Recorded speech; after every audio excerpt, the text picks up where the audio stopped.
I know it feels like, it's a big thing, but we're an NFL show. So plus it seems kind of like a watered down version of the championship. I mean, you had a team with 7 wins in it in Ohio State get absolutely blown out. It wasn't even that competitive of a game. Devonte Smith, absolute monster of a game, over 200 yards receiving. Give me your thoughts on the national championship, man.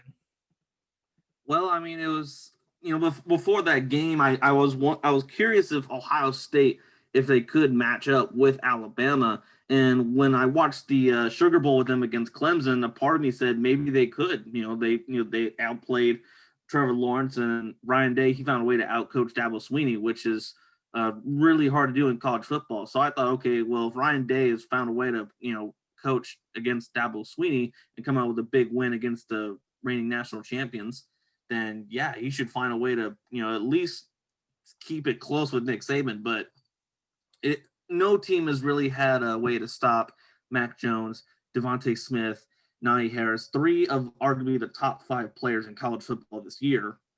And one of them, Devonte Smith, won the Heisman.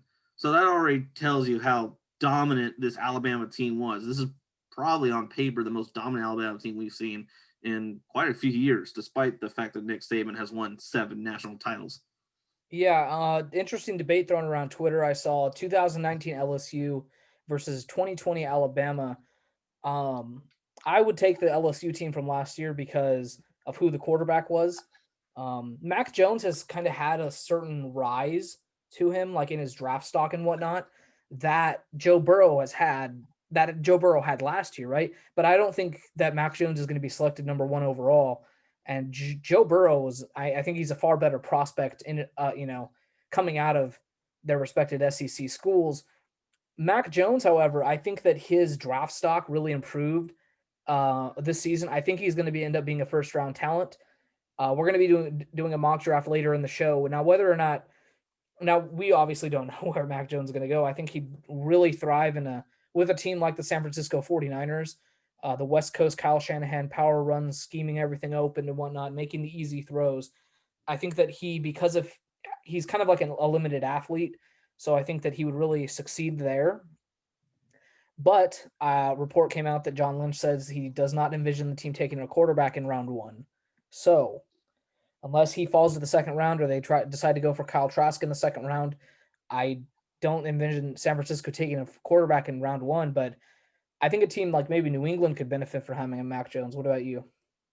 Yeah, I've heard a lot of reports about how New England is kind of eyeing Mac Jones, and really that seems like a good match. Bill Belichick, he's not trying to get the fanciest, the most high profile quarterback in the draft. Obviously, the last time he drafted a quarterback that lasted a while was the 199th pick, Tom Brady out of Michigan. We all know how that turned out. So I really think he's looking for a quarterback that can simply do his job, and Mac Jones has really proven under a good system with players that are built around him, he can be the guy that can just do his job. He's definitely a first round potential, in my opinion.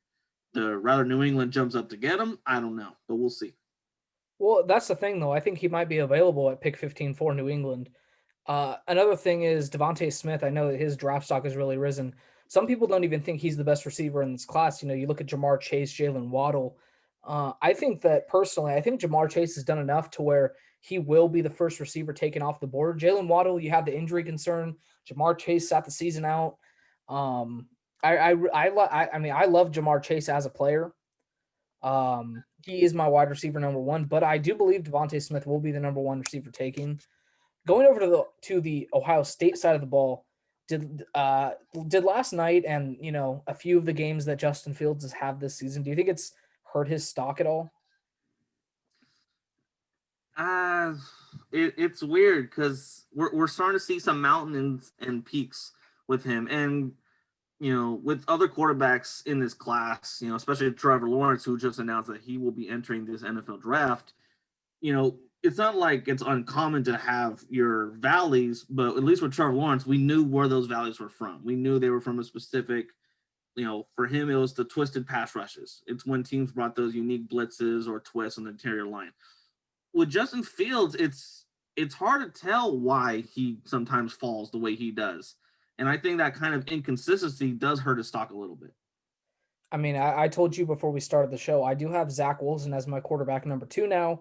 I think that he has done more with less. And Justin Fields, I think it just overall, I really like the body of work. I like the fact that he is a natural athlete and he's able to run. He had over 60 yards rushing, averaging 10 yards a carry, or over 10 yards a carry in the national championship game.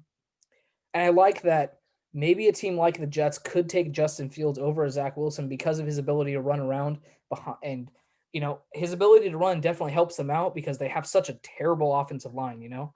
Um, is there anything else you want to kind of add about the national championship?